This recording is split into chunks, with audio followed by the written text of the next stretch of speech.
कुरुक्षेत्र आजाद नगर के एक मकान में शॉर्ट सर्किट की वजह से लगी आग।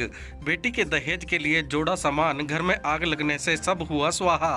पिता ने सरकार और सामाजिक संस्थाओं से की मदद की गुहार। कुरुक्षेत्र आजाद नगर गली नंबर 3 के एक मकान में शॉर्ट सर्किट की वजह से आग लग गई। आग लगने से घर का सारा सामान जलकर राख हो गया।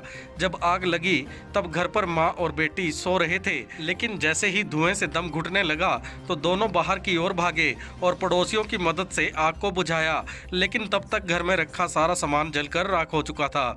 घर के मालिक तिलक सिंह ने मीडिया को जानकारी देते हुए बताया कि वह एक निजी अस्पताल में सिक्योरिटी गार्ड की नौकरी करते हैं। बेटी की शादी करनी थी, थोड़ा थोड़ा कर दहेज का सामान जुटा रहे थे, लेकिन घर में आग लगने से सब कुछ राख हो गया।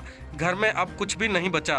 वह सामाजिक संस्थाओं व सरकार से मदद की गुहार लगा रहे हैं। वहीं बेटी ने बताया कि करीब 12 बजे जब उनकी मां एसी बंद करने के लिए उठी तब उन्हें घर में धुआं नजर आया। ऐसे में धुएं की वजह से उन्हें सांस लेने में भी तकलीफ होने लगी थी, लेकिन जैसे ही घर से बाहर निकले और पड़ोसियों की मदद से आग को बुझाया। रितिका का कहना है कि उनके पास पहनने के लिए कपड़े भी नहीं बचे हैं, सब कुछ जलकर राख हो गया है। उन्होंने बताया कि आग लगते ही फायर ब्रिगेड को भी फोन किया गया, लेकिन जब तक फायर ब्रिगेड पहुंची तब तक सब कुछ जलकर राख हो चुका था। पड़ोसियों की मदद से आग पर भी काबू पाया जा चुका था। सर हम रात को सो रहे थे, तो जैसे मम्मी ने कूलिंग हो रही थी तो उसको ऐसे ही बंद करने के लिए ऐसे उठे तो सारे में धुआं धुआं हो रहा था। बिल्कुल ही आग आग का पता चला कि हाँ यहाँ पे वो हो रहा है, धुआं हो रहा है। तो हमें सांस नहीं आ रही थी, तो हम बाहर की तरफ भाग गए क्योंकि यहाँ से कुंडी नहीं खुल रही थी हमारे। तो फिर हम बाहर की तरफ गए, फिर हमने आस पड़ोस में बुलाया सबको। फिर यहाँ पे सारे देख रहे हो आप, यहाँ पे सारे शीशे शूशे ये सारा यहाँ पे फैल गया था पूरे सारे यहाँ पे। तो फिर यहाँ पे बाहर जो पड़ोसी है उन्होंने बहुत हमारी हेल्प की, पुलिस को बुलाया, फायर ब्रिगेड को बुलाया। पर फायर ब्रिगेड के आने से पहले ये है कि मेरा कज़न आया तो उसने यहाँ पे पाइप वगैरह लगा के सारी आग बुझाई पड़ोसियों के साथ मिलके यहाँ पे। फिर उसके बाद फायर ब्रिगेड आई थी बाद में। से कुछ टाइम ऐसा नहीं फाइनल पता, पर जब वो आई थी तब आग बुझ चुकी थी। कितना नुकसान हुआ आपका? सर हमारे यहाँ पे इस रूम में सब कुछ था, उधर सारा यहाँ पे हमारा स्टोर भी है, यहाँ पे हमारा पूरा बेड है वो जल चुका है, एसी जल चुका है, यहाँ पे वाईफाई था, एलईडी थी, ड्रेसिंग टेबल था, चेयर्स टेबल सब चीजें हमारी ऑलमोस्ट सारा कुछ फूक चुका है। जो इसमें बेड में कपड़े थे वो सारे जल चुके हैं, जो हमारे खुद के यूज के कपड़े थे वो भी हमारे सारे जल चुके हैं। यहाँ पे वॉशिंग मशीन भी हमारे यहाँ स्टोर रूम में थी, वो भी सारे जल चुके हैं। ये रात कितने बजे की घटना है? सर ये कुछ 12 बजे के आसपास कुछ है, 11:50 कुछ अप्रोक्स ऐसे टाइम। कोई जानी नुकसान तो नहीं हुआ? सर नहीं, हम मेरी मम्मा और मैं दोनों घर पे थे, हम दोनों सेफ हैं। सर ये मैं तो रात पे ड्यूटी पे गया हुआ था, चौकीदार लगे हुआ BS8 केस में कुरुक्षेत्र।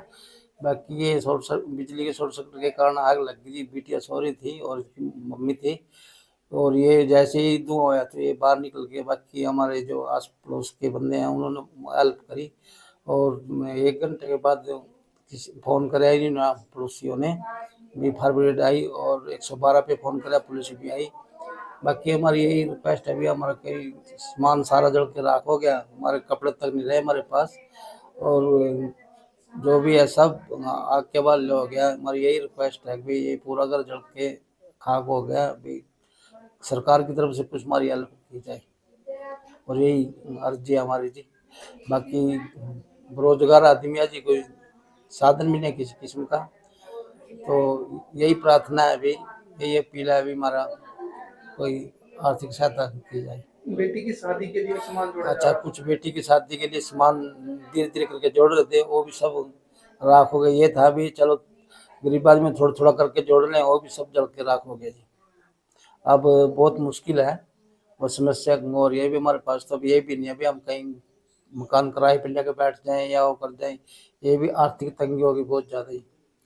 हर बुजुर्ग को कर दिया था फ़ोन, कोई 12 बजे से कराया था, आई थी वो मेरे ख्याल में 1 बजे के आसपास, साथ ही कर दिया था जैसे आग लगी थी, लेकिन आई थी लेट जी। मेरी ये अपील है जी, जो सामाजिक संस्थाएं हैं कुछ हमारी मदद करें, और हमारा सारा सामान जल के राख हो चुका है, ताकि मैं अगर मदद करेंगे तो बिटिया का थोड़ा शादी शुद्धि के लिए काम कर सकें, और ये मकान की रिपेयर वगैरह करा सके, और कुछ अपना सामान ला सके।